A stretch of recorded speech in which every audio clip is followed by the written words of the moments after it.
नमस्कार, गौरीज ब्लॉग नाशिक या माझ्या यूट्यूब चॅनलमध्ये तुमच्या सगळ्यांचं खूप खूप मनापासून स्वागत। व्हिडिओ महत्त्वपूर्ण आहे, व्हिडिओ स्किप न करता पूर्ण बघा। चला, सगळ्यांना शुभ सकाळ।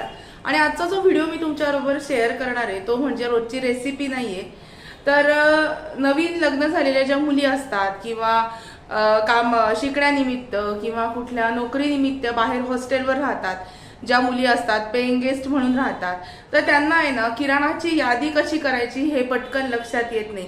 आमच्या शेजारी हॉस्टेल आहे, माझे व्हिडिओ या हॉस्टेलच्या मुली सुद्धा बघतात, तर त्या म्हणाल्या की ताई तुम्ही किराणाची यादी कशी करायची, परफेक्ट ग्रोसरी लिस्ट कशी करायची ते आम्हाला जरा सांगा व्हिडिओ मार्फत। म्हणून म्हटलं की आता परफेक्ट दर महिन्याला आपण किराणाची यादी करतो, तर नवीन मुलींना किंवा नवीन लग्न झाल्यानंतर पटकन पहिल्यांदा घरातले सांगतात की किराणाची यादी कर, तेव्हा गोंधळ होतो नक्की काय लिहावं काय नाही। तर ह्या सगळ्या गोष्टींसाठी नवीन शिकणाऱ्या मुलींसाठी, ज्या मुली बाहेर कामानिमित्त नोकरीनिमित्त शिक्षणानिमित्त राहतात, त्यांना किराणाची यादीमध्ये पटपट काय काय लिहावं किंवा काय काय रोजच्या याच्यामध्ये लागणार आहे हे पटकन लिहायला उमजत नाही। तर त्याच्यामुळे परफेक्ट ग्रोसरी लिस्ट म्हणजे आपल्या दर महिन्याच्या किराणाची लिस्ट कशी बनवायची आज हा व्हिडिओ मी तुमच्याबरोबर शेअर करणार आहे। आजची जी लिस्ट मी तुम्हाला दाखवणार आहे याच्या तुम्ही झेरॉक्स काढून दर महिन्याला ठेवू शकता। अशा 4-5 कॉपी जरी काढून ठेवल्या तरी आपण त्या दर महिन्याला फक्त जे पाहिजे त्याच्यावर टिक मार्क केली तर आपल्याला ते सोपं पडतं।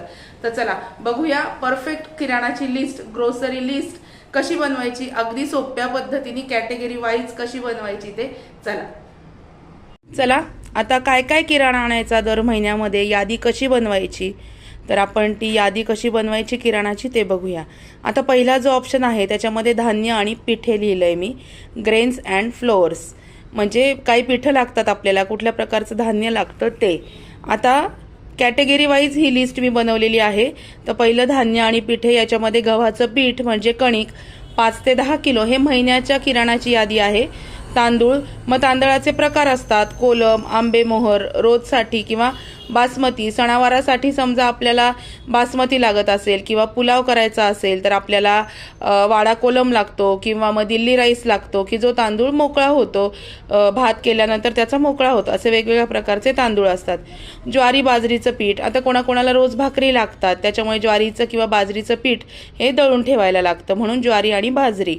बेसन म्हणजे चणा डाळ पीठ, मग चणा डाळ पीठ तुम्ही विकत पण आणू शकता किंवा मग हरभऱ्याची डाळ आणून ती विकत दळून पण आणू शकतात। रवा, आता रवा उपमा किंवा शिरा याच्यासाठी बारीक किंवा जाड पाहिजे तो तुम्ही ठरवायचं। आता उपमा करायचा असेल तर जाड रवा पाहिजे, शिरा करायचा असेल तर बारीक रवा पाहिजे। तर अशा प्रकारचा बारीक आणि जाड असे 2 प्रकार असतात रव्याचे, तुम्हाला कशासाठी पाहिजे त्याच्यासाठी तुम्ही तो रवा घेऊन येऊ शकता। पोहे पण जाड आणि पातळ, तुम्हाला चिवडा करायचा असेल तर पातळ पोहे लागतात, आपल्याला रेग्युलर पोहे जर नाश्त्याला करायचे असतील तर जाड पोहे लागतात। मैदा गरजेनुसार, कारण मैदा दर महिन्याला आपल्याला लागत नाही। दुसरा जो ऑप्शन आहे तो म्हणजे डाळी आणि कडधान्य। आता पल्सेस, आता याच्यामध्ये तुरीची डाळ, आपल्याला आमटी करावी लागते, वरण करावं लागतं, त्याच्यासाठी तुरीची डाळ। मुगाची डाळ पिवळी पण असते आणि सालीची हिरवी डाळ पण असते।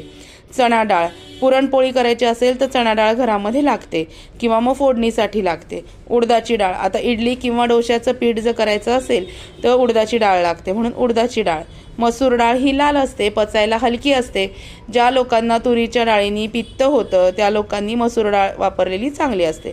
आता कडधान्य, काही लोकांना कडधान्य रोजच्या जेवणामध्ये आवडतात, मग त्याच्यासाठी मटकी, मूग, चवळी, वाटाणा, छोले, राजमा अशी कडधान्य विकत मिळतात। पण मी तुम्हाला एक टिप सांगते, कडधान्य आणल्यानंतर ही कडधान्य फ्रीजमध्ये ठेवायची म्हणजे त्याला किडा लागत नाही। असं डाळी आणि कडधान्यामध्ये तुम्ही एवढ्या वस्तू आणू शकता। हे बघा,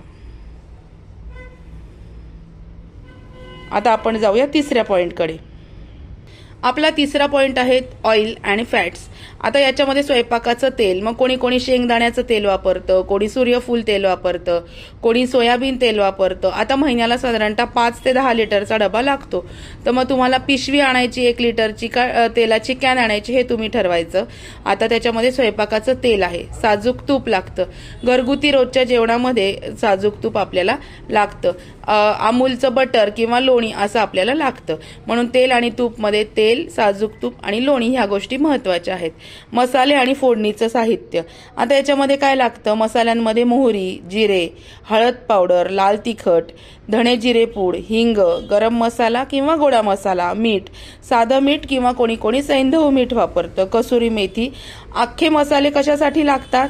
तर आपण जेव्हा पुलाव केला, समजा आपल्याला कुठला अजून मसाला घरातल्या घरात बनवायचा असेल तर लवंग, मिरी, दालचिनी आणि वेलची हे घरामध्ये आवश्यक आहे.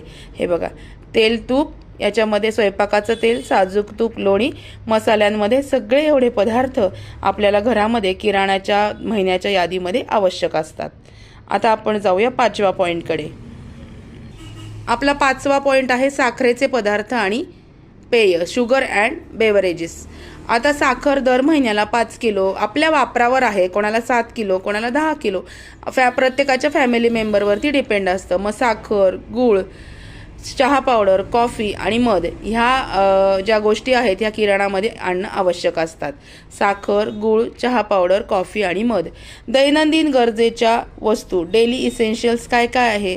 आलं लसूण आहे, कांदे बटाटे आहेत, शेंगदाणे 1 ते 2 किलो, खोबरं, कोणी खोबऱ्याचा किस आणतं, कोणी खोबऱ्याच्या वाट्या आणतं, चिंच आणि कोकम म्हणजे आमसूल, पापड आणि लोणचे हे सुद्धा रोजच्या किराणाच्या दर महिन्याच्या यादीमध्ये आवश्यक असलेले आयटम आहेत. आता कांदे बटाटे हे किराणाच्या यादीमध्ये मोडत नाहीत, पण शक्यतो ज्या मुली बाहेर राहतात त्यांना कांदे आणि बटाटे घरामध्ये असणं आवश्यक असतं भाजीसाठी.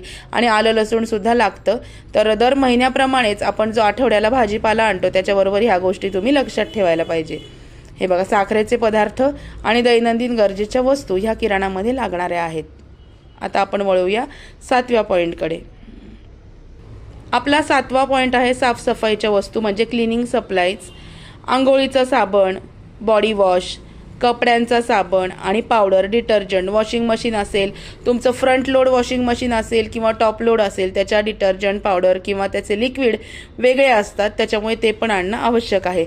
भांडी घासण्याचा साबण किंवा डिशवॉश आपलं जे असतं लिक्विड ते, फरशी पुसण्याचं लिक्विड म्हणजेच फिनेल, लायझॉल वगैरे, टूथपेस्ट, ब्रश, शॅम्पू आणि तेल या सगळ्या गोष्टी ज्या आहे या क्लिनिंग सप्लाईजमध्ये मोडतात. ह्या दर महिन्याच्या किराणाच्या वस्तूंमध्ये आणणं आवश्यक असतं. आता याच्यासाठी टिप्स काय आहेत ही यादी तपासा. दुकानात जाण्यापूर्वी तुमच्या स्वयंपाकघरात आधीपासून कोणत्या वस्तू शिल्लक आहेत ते तपासा.